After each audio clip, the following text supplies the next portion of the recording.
La Unidad de Educación Virtual del CEG-EPN les da una cordial bienvenida a nuestro séptimo webinario gratuito del año 2021, organizado por la Unidad de Educación Virtual.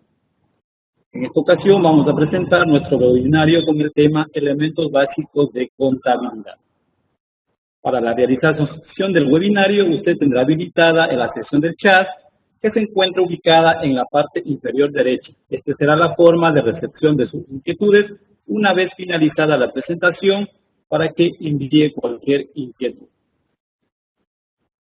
Proyectos webinarios. Este proyecto se viene realizando desde el año 2013 y tiene por objetivo compartir y transmitir conocimientos a través de seminarios en la web sustentados en las tendencias actuales de LED y Learning o programas de formación en vivo. Requisitos de aprobación de webinario. Para obtener su certificado digital del webinario, usted debe cumplir con los siguientes requisitos. Asistencia al webinario de al menos 45 minutos. Realizar la actividad lúdica, 25 puntos. Realizar el cuestionario de evaluación, 25 puntos. Aprobar con un mínimo de 70 puntos.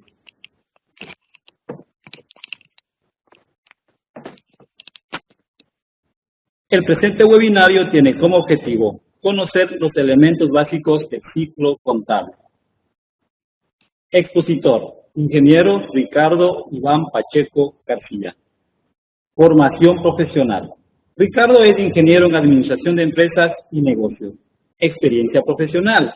Ricardo cuenta con una experiencia profesional en docente en el Instituto Técnico Superior Libertad, tutor en Servicio Ecuatoriano de Capacitación Profesional, SECAP, tutor virtual del CEG-EPN y experto en contenidos.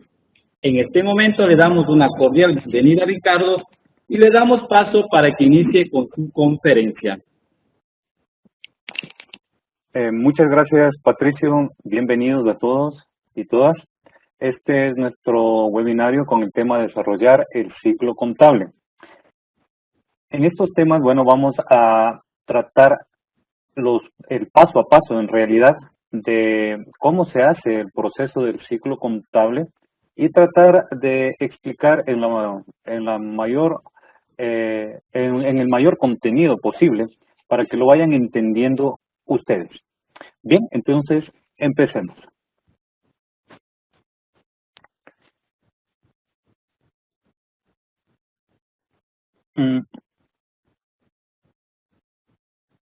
Si me dan paso para poder pasar las diapositivas. ¿Me ayudan con esto, por favor?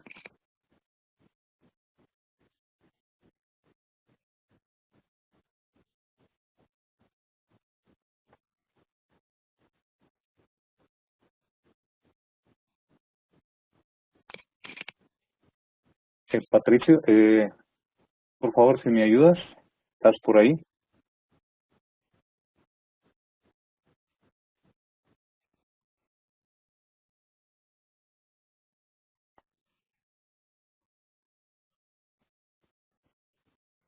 Sí. Sí, por favor, si me ayudan para ir pasando las diapositivas. Y esto es como presentador, ya puede pasar. Sí, no me permite, no sé qué pudo haber pasado.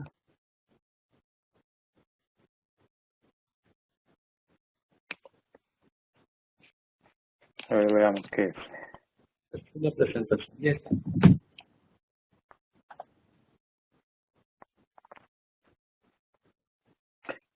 Bueno, no me permite. Por favor, Patricio, si tú me puedes dar una manito para poder ir pasando las diapositivas, ¿será posible? Sí, y está en la diapositiva 2.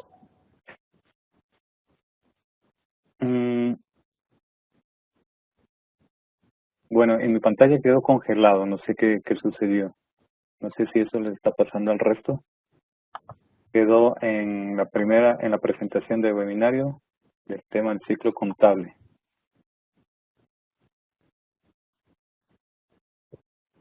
¿Qué pasó esa? A ver.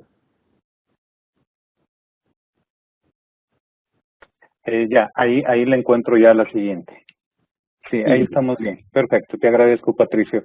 Voy a necesitar de tu ayuda, mil disculpas, no sé qué sucedió, pero bueno, ahí vamos desarrollándolo.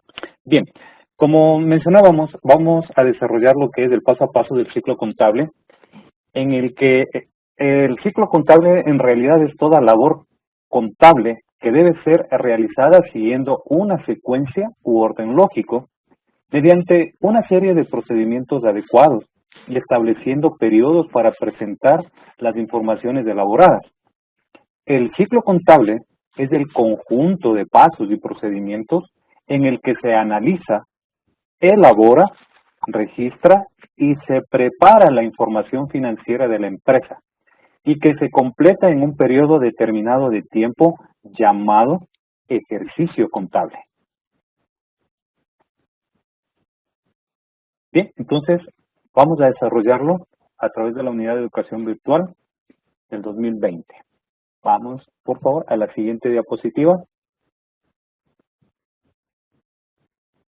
Como ustedes pueden apreciar, el proceso del ciclo contable son periodos en los que se hacen cíclicamente estos pasos.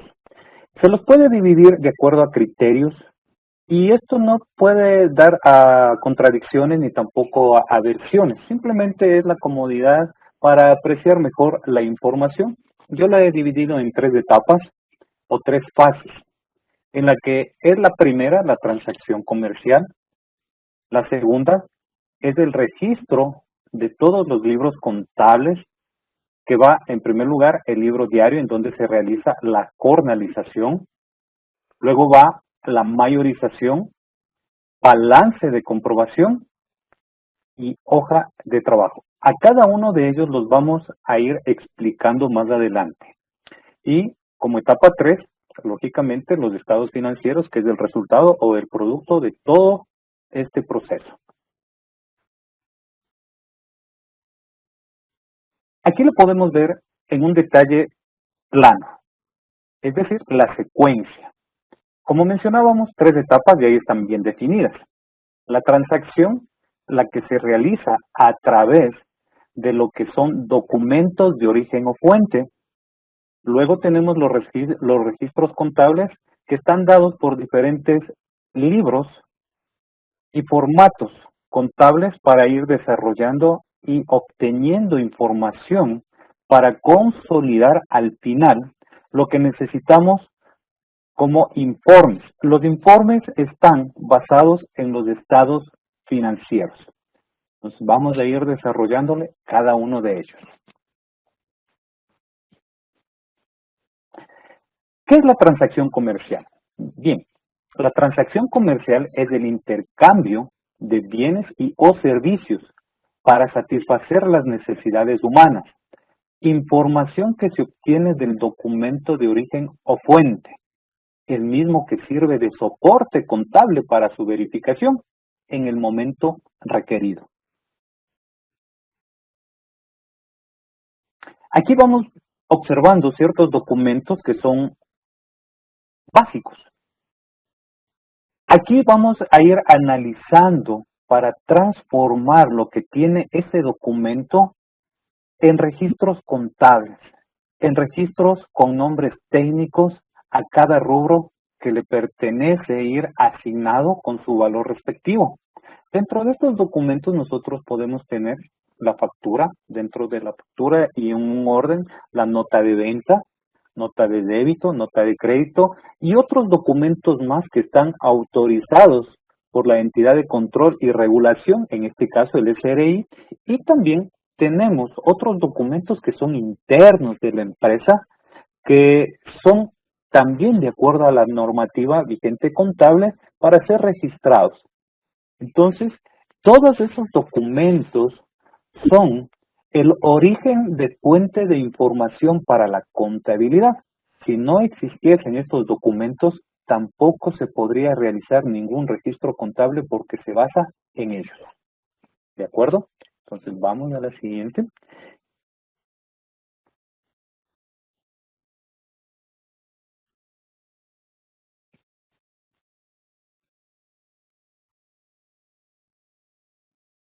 Por favor, si me ayudan a la siguiente diapositiva.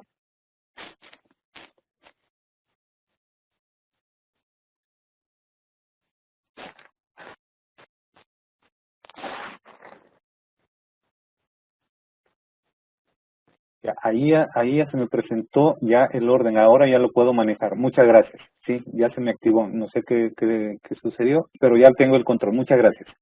Bien, entonces, los registros contables son también denominados como libros de comercio o libro de contabilidad. Son los documentos físicos de todas las operaciones dentro de una empresa. En estos registros se refleja todo movimiento contable del ente económico, es decir, de la empresa u organización, con el objetivo de proporcionar información financiera del mismo. Ahora vamos viendo cada uno de ellos. Dentro de estos registros contables, entonces, el libro diario. El libro diario es el registro contable principal de cualquier sistema contable en el cual se anotan todas las operaciones comerciales o económicas. Estas operaciones que se contabilizan mediante asientos contables, según se vaya produciendo, se conoce como jornalización. Por consiguiente, el libro diario se convierte en una herramienta indispensable, el mismo que constituye en la memoria o historia de todas las operaciones comerciales o económicas que realiza la empresa. Y vamos a observar el formato que tenemos de libro diario. Aquí podemos apreciar un libro diario con un formato básico. Lógicamente, este formato y todo formato que tenga la institución o la empresa debe tener su encabezado, que es la identificación tanto de la empresa como del formato que se utiliza y las fechas respectivas de cuál se está haciendo el proceso contable. Como ustedes observan, ahí tengo un formato de libro diario llamado de 4 columnas, porque está formado por la primera columna de fecha, la siguiente de descripción y las dos últimas que son el debe y haber. Cuando yo hago un registro en el libro diario, quiere decir que estoy haciendo una jornalización, es decir, ya aplicando la técnica de registro de la contabilidad.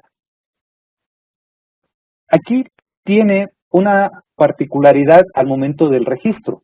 ¿Cuál es esa particularidad? Que cada vez que yo haga un asiento contable, este se basa en el principio de la partida doble. Es un enunciado muy sencillo que les voy a mencionar para que ustedes vayan entendiendo un poquito y lo vayan asimilando. Es que en toda transacción que la estamos viendo, me dice el principio, no hay deudor sin acreedor o viceversa, que tenga el mismo valor. Como ustedes ven, no hay deudor, ¿sí?, tanto en cuentas como en valores, no hay deudor sin acreedor o viceversa por el mismo valor. Y desde este momento comenzamos a verificar un cuadre tanto del lado izquierdo, que es el debe, como el lado derecho, que es el haber. Este principio es fundamental porque este principio es en el que se basa la contabilidad. Y desde aquí en adelante se va filtrando la información y los datos numéricos, es decir, los valores, para que vaya cuadrando desde un principio hasta el final. Porque la contabilidad, por ser una ciencia numérica, contable, tiene que cuadrar al centavo. Y esto lo vamos haciendo en cada transacción comercial. Como les mencionaba, la transacción comercial, al momento que se realiza la jornalización, es decir, el registro del asiento contable en el libro diario, se aplica el principio de la partida doble desde ese instante en el que se fundamenta la contabilidad. Como ustedes pueden observar, la jornalización es exclusivamente el registro como asiento contable en el libro diario. Y con esta explicación vamos a observar la siguiente diapositiva, el cual es el siguiente paso o proceso en el que se debe ir consolidando ya la información. Recordando que el libro diario, como se mencionó, constituye la historia o memoria de la empresa. A partir de ello, que se hace un análisis, comenzamos a hacer simplemente una transferencia de información exclusivamente de valores, consolidando esos valores en cuentas independientes para determinar sus movimientos tanto de entrada como de salida y al final obtener un resultado que se llama saldo. Vamos a revisar lo que me dice el libro mayor. Los libros mayores muestran la misma información que el libro diario, pero de manera más concreta. En un mayor podemos ver los movimientos que se han realizado en una cuenta contable específica, teniendo así un control de lo que han o de lo que ha entrado y salido en esa cuenta en particular y su balance en cualquier momento. Cuando habla de balance, quiere decir del resultado al final de un periodo. Y el resultado por cada cuenta se llama saldo. El procedimiento contable sería el registro de la operación en el libro diario, como ya lo vimos anteriormente, y luego traspasar el movimiento a los registros de los libros mayores, es decir, en lo que estamos viendo en este momento. En la actualidad, con el uso de los programas contables, estos registros en los libros mayores son automáticos. Esta última parte quiere decir que en la actualidad todo se está haciendo de manera automática a través de los sistemas contables, es decir, informáticos, que se ingresa el asiento contable y automáticamente el sistema ya comienza a hacer la segregación o la individualización tanto de cuentas como de valores para ir acumulando. Esto lo hace internamente, cuestión de segundos, pero nosotros debemos entender qué es lo que hace ese sistema informático para poder entender también cómo lo desarrolla. Y eso es lo que hacían anteriormente que lleguen los sistemas informáticos, es decir, manualmente, y este proceso no ha cambiado. Lo que ha cambiado es la manera de cómo se ingresa la información y se procesa la información hasta llegar a esos resultados. Pero esto sigue siendo igual. Vamos a ver entonces cómo queda un esquema. Estamos viendo la representación gráfica en formato de T contable, es decir, una T mayúscula agrandada con el cual se inicia para ir entendiendo como introducción de enseñanza para saber que se va creando una cuenta y el nombre de la cuenta debe ir en la parte superior. Luego tenemos dos lados, en este caso de la T contable, el lado izquierdo, que se llama el debe, en donde se registrarán los valores que se reciben y su resultado final será saldo deudor. En el lado izquierdo, derecho, se registrarán los valores entregados y cuando se obtenga el saldo final, por este lado serán saldo acreedor. Obteniendo también otro saldo, que ya lo vamos a revisar, que tenemos un tercero que se llama saldo cero. Vamos entonces a chequear esta parte. Cuando nosotros registramos el libro diario, en el cual he sacado únicamente un asiento para muestra, el libro mayor va haciendo un resumen de cada una de las cuentas. Ese resumen quiere decir la consolidación de todo un periodo contable, digamos un mes, para saber cómo se han dado los movimientos tanto del debe como del haber. Y lo único que hacemos a partir del libro diario es traspasar valores. Tenemos la cuenta en el libro diario de caja como primer asiento, ¿sí? Caja, y creamos nuestra primera cuenta contable como se mencionaba anteriormente en la representación gráfica. En la parte superior irá su nombre, luego el valor respectivo en donde se registró también en el libro diario irá en el libro mayor con el número de asiento, ¿sí? Y también hacemos lo mismo con la otra cuenta del haber, en este caso como capital social. Creamos la cuenta y registramos su valor respectivo donde corresponde. 75,000 en el haber con el mismo número de asiento. Como ustedes observan, tanto en el libro diario como en el libro mayor existe y no se pierde el principio de partida doble. Voy a irlo mencionando para ver si se lo graban y sería buenísimo porque en esto se fundamenta la contabilidad. Me dice, no hay deudor sin acreedor, ¿sí? O viceversa. Lo mismo pasa en la mayorización. Se independizaron las cuentas, pero sigue habiendo ese principio. No hay deudor sin acreedor o viceversa por el mismo valor. Y sigue cuadrando todo en contabilidad. Ahora estamos viendo la consolidación al final de un periodo contable de varias cuentas simplemente como muestra, en la que cuando ya terminamos el ciclo contable, digamos el 1 de enero al 31 de enero, ¿qué es lo que pasó? Caja ha movido tanto al debe estos valores como al haber y obtienen el mismo resultado a los dos lados. Es decir, tienen saldo cero. Bancos también ha tenido movimientos y se consolida la información al momento que se suman para determinar los totales. Vemos que hay una diferencia. Esa diferencia se llama saldo. Por lógica contable, el bancos tiene un saldo acreedor y es correcto, porque la suma del debe es mayor a la suma del haber, que ya lo vamos a ver cómo se aplica estos diferentes saldos.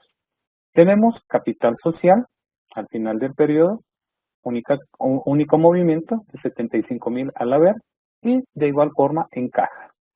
Así se va consolidando la información de manera independiente, como ustedes observan.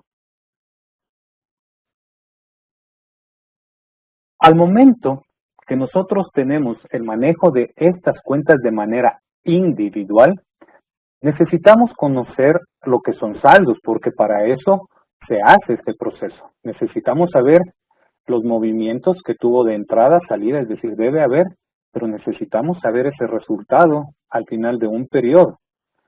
El saldo deudor me dice es cuando la suma del debe es mayor a la suma del haber, y aquí lo he puesto en color azul o turquesa, y es correcto. Saldo deudor me dice es cuando la suma del debe es mayor a la suma del haber, por consiguiente, esa diferencia constituye el saldo deudor. Vamos a ver el otro saldo, saldo acreedor. El saldo acreedor es cuando la suma del haber es mayor a la suma del debe. Está acá en amarillo, capital social. Lógicamente entendemos que el debe tiene un valor de 0 y el haber un valor de 75,000. Y se aplica lo que me menciona el saldo acreedor. Es cuando la suma del haber es mayor a la suma del debe. Y es correcto. Por consiguiente, la cuenta de capital social por naturaleza es una cuenta acreedora. Entonces su saldo es acreedor. Y en este caso, caja chica, que ya sabemos del criterio cómo se aplica, es cuando la suma del debe es mayor a la suma del haber, por consiguiente saldo deudor. Vamos viendo ahora el tercero. El tercer saldo me dice que es 0, o llamada también cuenta saldada. Es cuando la suma del debe es igual a la suma del haber. Eso pasa también en cuentas como caja, cuentas por pagar, digamos por cobrar. En algún momento hay que pagar todo y en algún momento hay que cobrar todo también. Y esas cuentas quedarán en 0. Puede suceder en bancos también, por supuesto, bancos puede quedar en un valor de 0 y otras cuentas más. No son solo exclusivas de ellas, sino de otras cuentas más. Aquí tenemos el ejemplo muy claro de caja, en el cual recibe caja estos valores, pero a su vez, estos valores son depositados a la cuenta de bancos. Es decir, entra este valor y luego salen los mismos valores, quedando exactamente los dos lados iguales. Y esto significa que es saldo 0. En otras palabras, no es ni saldo deudor ni saldo acreedor. Con esto, nosotros ya entendemos qué es lo que trata de hacer el libro mayor. Darnos información consolidada de cada una de las cuentas específicamente. Y con ello también el manejo y control de esas cuentas para ir haciendo una consolidación y una revisión de las cuentas para ver si están también registradas. Numéricamente puede ser que esté correcto, pero al final se debe hacer una conciliación de cuentas para ver si están registradas correctamente. Es decir, en otras palabras, direccionadas a la cuenta respectiva. Esto es lo que hace entonces el libro mayor. Luego tenemos el siguiente proceso, que es de balance de comprobación. Como su nombre lo dice, vamos a comprobar. ¿Qué vamos a comprobar? Vamos a comprobar el proceso anterior si está correctamente registrado. Como lo estamos haciendo manualmente y como lo especifiqué hace un rato, esto antes se lo hacía manualmente su totalidad. Pero en la actualidad se lo hace a través de los sistemas informáticos y muy rara vez a través de los sistemas informáticos hay errores. Pero nosotros debemos ir haciendo manualmente para entender justamente esos procesos. Cuando lo hacemos, necesitamos este formato, este registro contable. Este registro contable, valga mencionarlo, y es válido también mencionarlo, no es un registro obligatorio en la contabilidad actualmente. Si quiere se lo hace, si no, no, pero sí ayuda mucho para comprobar el proceso anterior. ¿Y por qué digo que ayuda mucho? Cuando hacemos manualmente podemos equivocarnos en cualquier registro. Somos seres humanos y sí nos podemos equivocar. Y este verificará el proceso anterior si está todo bien registrado numéricamente.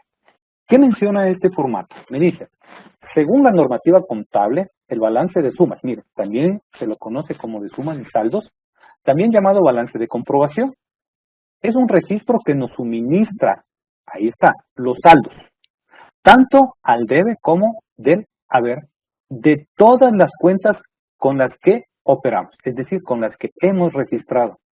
El balance de comprobación de sumas y saldos es una herramienta contable que nos permite conciliar, ahí está la clave, el libro mayor, es decir, el proceso anterior, con la estructura económica y financiera de la empresa. En otras palabras, cada proceso que nosotros vayamos avanzando, siempre necesitamos ir verificando el cuadre, tanto del lado izquierdo como del lado derecho, para evitar errores más adelante, porque si no los detectamos en este momento que es a tiempo, más adelante será más dificultoso saber en dónde se cometió el error. Por consiguiente, la contabilidad va filtrando esa información para ir verificando todo lo que hace en cada proceso. Vamos a ver cómo se presenta este registro contable, es decir, el balance de comprobación. Como ustedes ven en la parte superior, ¿qué es lo que hace este balance? Crea un listado de todas las cuentas con sus valores respectivos. ¿Para qué? Para verificar que todo esté registrado. Observemos entonces el balance de comprobación. Como ustedes observan, se registran las cuentas, y acá también algo que recalcar, las cuentas o cada una de las cuentas tienen códigos de identificación a través de lo que se genera el plan de cuentas. No lo he puesto en este momento y en esta presentación para evitar tal vez una pequeña confusión que sí se ha dado y se pudo dar también acá, en la que no hay problema, no hay contradicción al momento que yo diga no se lo presenta, porque eso se lo puede ir asimilando poco a poco y no es complicado tampoco de entenderlo, pero de un inicio, al momento que pongamos mucha información, sí se tiende a confundir un poquito. Vamos viendo entonces cada una de estas cuentas que se crea un listado, copiamos o verificamos todos los valores de cada una de las cuentas, tanto del debe como del haber, y copiamos a su vez el saldo. En sumas, registramos cada una de las cuentas, en el haber, cada una de las cuentas con sus valores, y totalizamos, y cuadra. Estas sumas, como se menciona acá, por principio de partida doble, debe ser o tiene que ser igual al valor del libro diario hasta este momento que se registró. Luego tenemos los saldos. ¿Qué son los saldos? Vamos a ir entendiendo cuál es la diferencia entre sumas y saldos. Sumas son movimientos, es decir, los registros por comercialización o por registros económicos, es decir, lo que va haciendo la empresa en cada momento, día a día. ¿Qué son los saldos? Los saldos son resultados y por eso obtienen el nombre de deudor, acreedor. Esa es la diferencia con debe, deudor, haber, acreedor. Sumas, otra vez repito, son movimientos y saldos son resultados. Tanto sumas como saldos deben ser iguales. Entre sumas y saldos tiene que ser diferente, por lógica, porque estos son movimientos y estos son resultados. Pero en contabilidad todo cuadra. Y ahí está otra muestra más Quiere decir que el proceso anterior fue muy bien registrado. Vamos ahora con el siguiente registro, que es la hoja de trabajo. La hoja de trabajo es un registro no obligatorio. El registro no obligatorio para el contador, no obligatorio dentro de un sistema informático, porque todo lo hace ese sistema informático internamente. Reitero, nosotros necesitamos de revisar qué es lo que hace ese sistema informático en este momento. Entonces, la hoja de trabajo me dice que es una herramienta contrastable, considerada como un borrador de trabajo. ¿Para quién? Para el contador, que es el usuario permanente de la contabilidad, que facilita, ahí está, valga la redundancia, al usuario la elaboración de los estados financieros. Sirve de guía para hacer con seguridad y rapidez los asientos de ajustes. A la vez, permite analizar los movimientos en los cargos y abonos. En otras palabras, la hoja de trabajo, como no es obligatoria dentro del registro contable, sino más bien sirve como borrador para dos aspectos básicos. Primero, visualiza todas las cuentas existentes hasta ese momento y como visualiza todas las cuentas, tiene la mayor brevedad posible para saber cuáles cuentas tiene que hacer un ajuste. Ya vamos a ver qué tipos de ajustes tenemos más adelante. Y a la vez, este mismo registro contable, que es la hoja de trabajo, sirve como plataforma para visualizar cómo le quedarán los estados financieros, especialmente dos básicos: el balance de resultados y el balance de situación. Por consiguiente, es de mucha utilidad a pesar que sea un borrador dentro del proceso contable. Y vamos a observar qué es lo que hace. Al momento que mencionábamos que la hoja de trabajo visualiza todas las cuentas para saber qué tipos de ajustes necesitan ciertas cuentas, podemos ver que algunas necesitan actualizaciones. Esas actualizaciones pueden ser a través de la depreciación.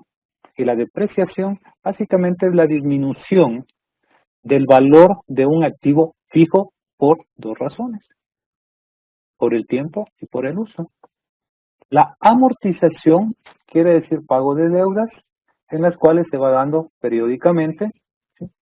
Se va actualizando, entonces esto también hay que irlo registrando. La regularización se entiende que es direccionada para la cuenta mercaderías a través de un sistema de control llamado sistema de control de mercaderías, que esto lo verán más adelante al momento que ustedes comiencen a explorar e investigar sobre la parte contable. Y otras cuentas más. Tenemos también los registros contables como asientos por omisiones. Por omisiones se podría decir a través de lo que emite un banco y que no la conocemos en ese momento y las pasamos por alto y las registramos en destiempo. Por ejemplo, las notas de débito o notas de créditos que se generan por diferentes circunstancias, por comisiones, intereses, gastos bancarios, etcétera, y también por los servicios básicos de luz, agua, teléfono, en los que en ese momento no tengo un registro actualizado, pero el banco ya me debitó. Y a veces no lo hacemos ese registro en ese momento, sino lo hacemos al final del mes, porque se nos ha pasado por alto. Esas son justamente las omisiones. Los otros asientos contables pueden ser por errores. ¿Por errores en qué? En registros de cuentas o registros de valores.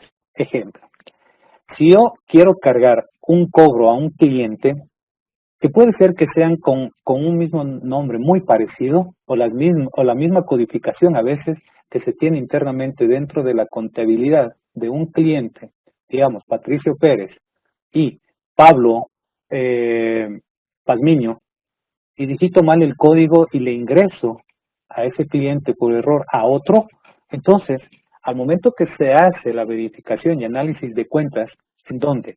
Justamente en el mayor, donde voy consolidando la información. Ustedes van más adelante a entender esto cada vez que se involucren con la contabilidad. Cuando yo llamo a cobrar a un cliente y él me puede decir, ya pagué. Entonces voy revisando a ver qué error se ha tenido en el registro y puede ser que el error haya sido de la persona que digitó para ingresar el pago de un cliente. Entonces toca corregir a través de otro asiento y dejar los valores reales al final del tiempo, es decir, del periodo contable, y poder tener las cuentas correctamente. Entonces, y eso también puede pasar por valores. Puede ser que se cobró $500 y se registró 50 por error. Entonces eso también toca ir corrigiendo para hacer los ajustes necesarios. Tenemos los cierres de cuentas de resultados. Los cierres de cuentas de resultados son de ingresos y gastos, porque estas cuentas de este balance no pueden transferirse de un periodo a otro, porque se los ejecuta en el mismo periodo, es decir, se los liquida. Si yo tengo un servicio, digamos, de luz, el servicio de luz es de este mes, pero no le puedo arrastrar ese valor para el siguiente, porque eso sería incorrecto. Entonces, si yo generé el servicio de luz de este mes, tengo que pagar el servicio de luz de este mes y cerrarla, porque el siguiente mes comienza desde cero. Y así todos los gastos y así todos los ingresos. Y estos se llaman cierres de gastos e ingresos. Como ustedes ven, todos estos ajustes y otros más que se pueden dar por diferentes circunstancias, ya sea por criterios, política también institucional, pueden existir de acuerdo a cómo ellos lo vayan creando. Pero en realidad, los ajustes es dejar a cada una de las cuentas con sus valores verdaderos. Cuando ya identifico todo eso, sí puedo, entonces, hacer mi hoja de trabajo o tener ya lista mi hoja de trabajo que se la presenta en este sentido que se la llama de 10 columnas. ¿Por qué? Porque tiene 2 columnas del balance de comprobación, 2 columnas para los ajustes, 2 columnas para el balance ajustado, otras 2 para el balance de resultados y las últimas para el balance de situación. Si sumamos, son 10 columnas. Pueden ser más, pueden ser menos, eso ya depende del criterio de quien lo maneje, de acuerdo a cómo sea la necesidad. En este caso, estandarizado son 10 columnas.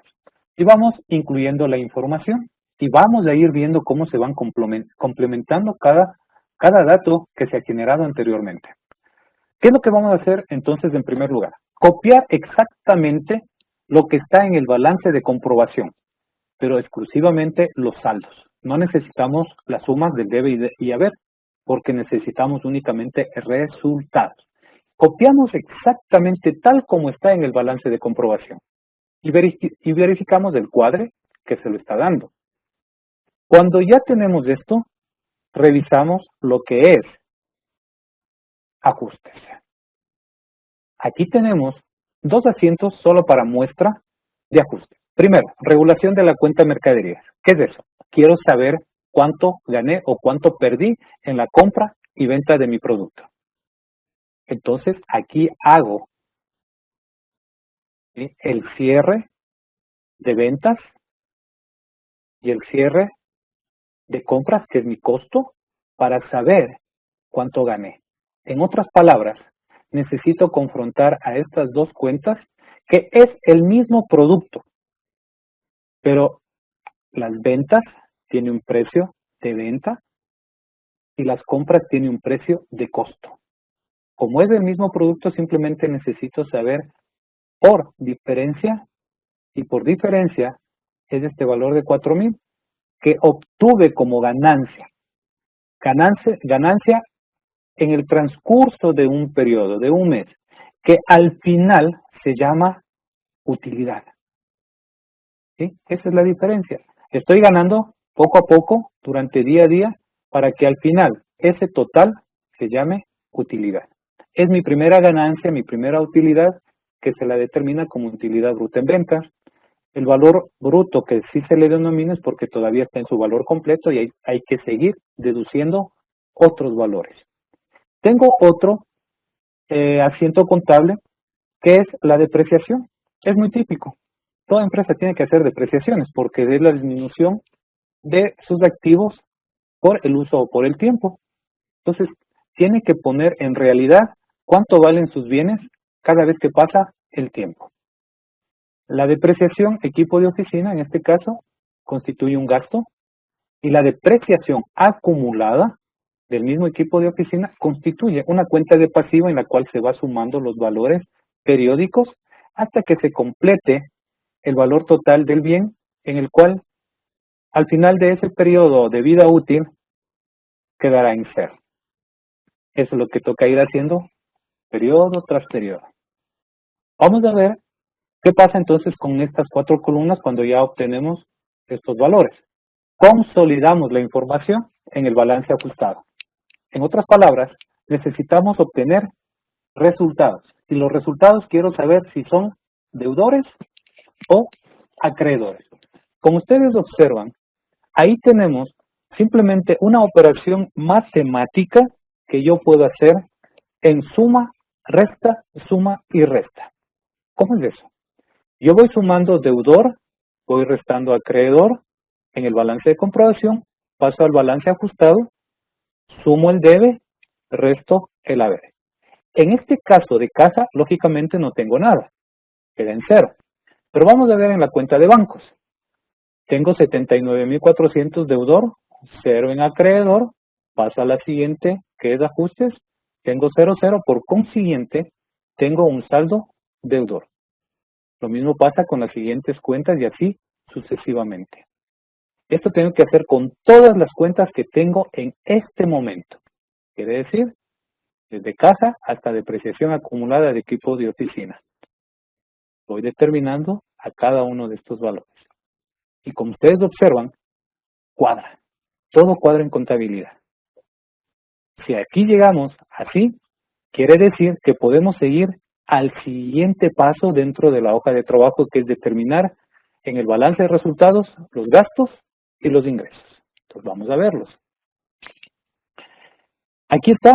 Entonces voy buscando todo lo que me generó gastos hasta ese momento y voy buscando en las cuentas. Gastos, gasto arriendo y registro. Voy buscando otro gasto que me haya generado, gastos sueldos, y lo registro. Y sabemos que la depreciación, equipo de oficina, también me generó un gasto. Ojo, pero no monetario, simplemente de registro para disminuir el valor de mi bien. Pero es un gasto. Por consiguiente, sumo y busco ingresos. Acuérdense que los ingresos son ganancias durante un periodo día a día que se llama también utilidad. Esas ganancias son ingresos, esa utilidad son ingresos. Por consiguiente, la utilidad bruta en ventas es un ingreso de 4,000. Cuando yo sumo gastos e ingresos, ustedes van a decir, pero eso tenía que cuadrar. De principio a fin hemos estado diciendo que todo cuadra. Lógico, cuadra. Y en este caso, les voy a pedir un poco de paciencia porque va a cuadrar. Hasta ahí, les dejo tal vez con una chispita de duda, pero vamos a ver qué pasa con las otras 2 columnas. Vamos a buscar en el balance de situación todo lo que sea activo. ¿Qué es activo? Es todo lo que le pertenece a la empresa y le deben. Entonces vamos a buscar. Todo lo que le pertenece a la empresa, bueno, caja tiene valor de 0. Tengo bancos. Tengo caja chica. Tengo el IVA en compra, no le pertenece, pero eso constituye como crédito tributario para ser compensado o conciliado al momento que se haga la conciliación tributaria. Pero va en este como activo porque es un crédito tributario a favor, en este caso, del contribuyente, en este caso, de la empresa o de nosotros, si así lo queremos llamar. Equipo de oficina es nuestro porque lo compramos y ahora está en uso para nosotros, es propiedad de la empresa. No tenemos nada más como activo y sumamos 81.300. Luego tenemos pasivo y patrimonio y tenemos, en este caso, como patrimonio, que le pertenece el capital, proveedores, que es una cuenta de pasivo a quien le debemos pagar, y el IVA en ventas. El IVA en ventas es lo que cobramos a nuestros clientes, pero no es nuestro, porque eso tenemos que transferirlo al SRI, porque es plata ya del SRI. Es decir, valores que nosotros simplemente estamos encargados de cobrarlos para luego transferirlos. Tengo también como cuenta de pasivo, acordémonos, la depreciación acumulada. Y sumamos. Y aquí también tengo una diferencia. Igual te van a preguntar, pero eso tenía que cuadrar, correcto. Al momento que nosotros sacamos las diferencias de cada una de ellas, cuadra. Balance de resultados y balance de situación, cuadra.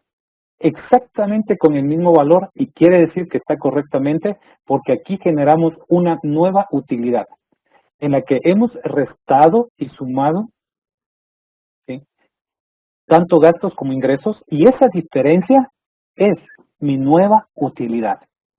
Esa nueva utilidad le pertenece al patrimonio, en donde se registrará más adelante. Y acuérdense de este valor, 896,25. El resultado que tenemos de las operaciones entre ingresos y gastos va a transferirse más adelante al balance de situación, porque es propiedad de la empresa. Y ahora sí podemos cuadrar. Ahora sí cuadramos y está listo. Como les decía, todo cuadra en contabilidad. Y está cuadrado. Vamos a los estados financieros, ya estamos terminando. Llamados también estados financieros o informes financieros. Son los distintos documentos que debe preparar la empresa al término del ejercicio contable con el objetivo de conocer la situación financiera, es decir, el contexto de todo lo que tiene y los resultados económicos, ya lo vimos, ingresos y gastos obtenidos en las actividades de la empresa a lo largo de un tiempo. Entonces, estos son los siguientes, estados de resultados. ¿Qué me va a mostrar cada uno de ellos? Primero, estado de resultado. Establece el resultado, lógicamente, del ejercicio contable con el propósito de demostrar si existe utilidad o pérdida. Estado de situación. Expone la realidad financiera, es decir, de todo lo que tiene la empresa, tanto al inicio como al cierre del ejercicio contable. El flujo de efectivo. Muestra el comportamiento del dinero con el objetivo de no ocasionar desequilibrios económicos. En otras palabras, necesito saber de dónde viene ese dinero y a qué lo puedo destinar para saber administrar correctamente ese dinero en la empresa. Cambios de patrimonio. Exhibe las variaciones de las utilidades retenidas. Ojo, esas utilidades retenidas no son de empleados, porque eso, de acuerdo a la ley, me dice que debo pagarles en el primer cuatrimestre del año siguiente. Estas utilidades son de los accionistas, dueños, propietarios de la empresa, de acuerdo a cómo esté constituida, que ellos decidan dejarlas ahí para después saber qué hacer con ellas. A eso se refiere. Entonces, repito, exhibe las variaciones de las utilidades retenidas de los años anteriores, más o menos, es decir, o pérdidas de las utilidades o pérdidas del presente año. Vamos entonces a observar unos formatos de los dos principales estados que se estudian de inicio. El formato del estado de resultados, como ustedes observan, es muy básico también, en la cual tenemos ingresos y en la parte operacional, como les mencionaba, tengo mis ventas, es decir, el precio de venta con el que vendo mi producto, y el costo de venta, que es mis compras, al cual yo le adquirí, y eso se llama costo. Es el mismo producto tanto en ventas como el costo de venta. En otras palabras, ventas y compras. La diferencia resulta mi utilidad bruta en ventas, que es mi primer valor de ganancia. Luego tengo que deducir, porque es un valor bruto, mis gastos, porque en todo negocio siempre va a haber gastos. Entonces comienzo a deducir todos los gastos que se ocasionó en la empresa. Cuando ya tengo todos mis gastos, simplemente hago una operación matemática entre los ingresos y gastos, y se acuerdan que yo les dije, no se olviden de este valor en la hoja de trabajo, y aquí está reflejado. Esta se llama la utilidad neta del ejercicio a distribuir. ¿Por qué a distribuir? Porque de acuerdo a la ley yo tengo que repartir esto a mis trabajadores, 15% impuesto a la renta y reserva legal de acuerdo a los porcentajes y cómo está constituido la empresa. Entonces, ahí está ese valor que supuestamente me descuadraba tanto en el balance de resultados como en el balance de situación y no sabemos qué hacer. Pero todo cuadra, como ustedes ven, nada quedó suelto. Todo se va conectando. Vamos a ver entonces nuestro último formato del estado de situación final. El estado de situación final se basa en una ecuación contable que me dice que el activo, ¿sí?, como lo ven acá, que el activo es igual al pasivo más el patrimonio. Esta fórmula fundamental es de la contabilidad, que se fundamenta también aparte del principio de partida doble. Todo cuadra en contabilidad. Y clasificamos lado izquierdo, activo, como vimos en la hoja de trabajo, lado derecho, pasivo y patrimonio. El activo se clasifica en dos grandes grupos, no corriente y no corriente. Corriente, corto plazo, no mayor a 12 meses. No corriente, mayor a 12 meses. Con sus subgrupos respectivos. Consolidamos la información, subgrupos y grupos principales para sumar el activo de 81.296,25 y pasamos a lo que es el pasivo, corriente. Proveedores, IVA en ventas, totalizamos, luego patrimonio. ¿Se acuerdan la utilidad? La utilidad forma ahora parte de mi patrimonio, de lo que ya le pertenece a la empresa, 896.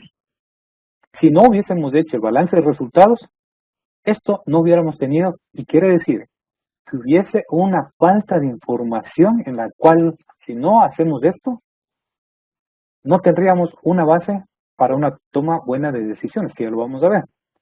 Sumamos entonces el total de patrimonio, sumamos pasivo y patrimonio y cuadra. Como ustedes ven, los dos lados. Activo es igual a pasivo más patrimonio por el valor de 81.296,25. Pero aquí tengo una particularidad en la cual simplemente quiero hacerles notar. Valor de caja, alguien se debe haber preguntado, pero alguien que sí se dio cuenta y se esté cuestionando y me diga, pero en contabilidad ninguna cuenta se registra en valor en cero. Y tienen toda la razón. En contabilidad, cuentas que estén en cero nunca se registran. Yo solo quise hacer notar esto, pero en la siguiente debería quedar así. Ninguna cuenta en cero se registra porque no es necesario. Entonces, debe quedar así. Y terminando, vamos viendo lo que es el análisis financiero. Concluido esto, con los dos informes básicos, y dice que el análisis financiero me permite interpretar de manera práctica la información mostrada en los estados financieros para la realización de un diagnóstico, es decir, de la empresa, sobre la situación actual y las perspectivas, ¿sí?, que se va a hacer más adelante de la organización o de la empresa. Bueno, hemos concluido. Yo les agradezco mucho su atención y le damos paso a mi compañero Patricio. Gracias, Ricardo, por su intervención. Este espacio está dado para que puedan solventar sus inquietudes con respecto a la temática tratada. Pueden intervenir con sus preguntas a partir de este momento a través del chat. Tenemos nuestra primera pregunta. Luis nos pregunta, ¿existe alguna fórmula para calcular la depreciación de vehículos? Sí. Existen varias fórmulas, pero la más común es la de línea recta. Es decir, considerando el valor residual, que por lo general las empresas toman como un porcentaje del 10%. Es decir, costo real menos valor residual sobre el número de años de vida útil. Esa sería la fórmula. Gracias. Marco nos pregunta, ¿existe algún software gratuito para el proceso de este ciclo contable? Bueno, existen varios, pero tienen ciertas restricciones. Es decir, no se acomodan a la realidad de un negocio. Más bien es a la inversa. El negocio tiene que adaptarse a ese sistema que yo considero no sería muy útil porque no estarían haciendo lo que necesitan en realidad, más bien acoplándose forzadamente a otra realidad en la cual no les estaría dando información correcta. Gracias. Rodrigo nos pregunta, ¿en la hoja de trabajo no se considera el libro mayor? No, en la hoja de trabajo, como vemos, se considera datos de cada una de las cuentas, pero del proceso anterior, que es el libro mayor. ¿Por qué? Porque el libro mayor se consolida en el balance de comprobación. El balance de comprobación, en cambio, ya da información resumida para la hoja de trabajo. Por consiguiente, no podríamos consolidar de manera directa porque se nos haría complicado. Necesitamos este registro intermedio que se llama balance de comprobación para transferir los valores a la hoja de trabajo, especialmente los saldos. Gracias. Paula nos pregunta, ¿la utilidad neta a distribuir en qué más se puede utilizar? A ver, entendamos que la utilidad es ya lo que les va perteneciendo, especialmente a partir de lo que es la utilidad a distribuir, no es todo de la empresa, es decir, no es todo de los dueños o accionistas o propietarios. Al momento que la ley dice a distribuir, porque eso les obliga, porque está dentro de la ley, quiere decir que primero hay que pagar a los trabajadores una parte de lo que se ganó en la empresa porque les corresponde el esfuerzo, el trabajo. Luego de haber deducido ese valor, se hace un nuevo cálculo para el impuesto a la renta que le corresponde al Estado y luego se establece una reserva legal.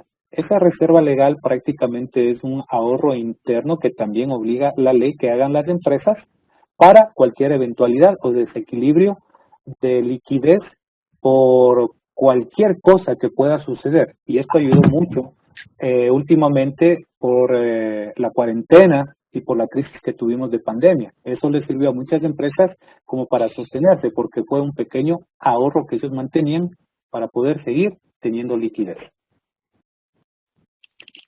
Agradecemos una vez más la intervención de Ricardo en nuestro 7º webinario gratuito de 2021. Para finalizar, le extendemos la invitación a participar en nuestros cursos virtuales y en vivo. Para mayor información, le invitamos a visitar nuestra página web. Esperamos que haya sido un gran aporte para su desarrollo profesional y agradecemos a cada uno de ustedes por su participación. Le recordamos que para obtener su certificado digital del webinario, usted debe cumplir con los siguientes requisitos: asistencia al webinario de al menos 45 minutos, realizar el cuestionario de evaluación 25 puntos, aprobar con un mínimo de 70 puntos. Su certificado estará listo a partir del miércoles 30 de junio del 2021. La asistencia se reflejará en calificaciones a partir del 30 de junio. El enlace lo puede encontrar en el aula webinario. Muy buenas tardes y nos vemos en el siguiente webinario.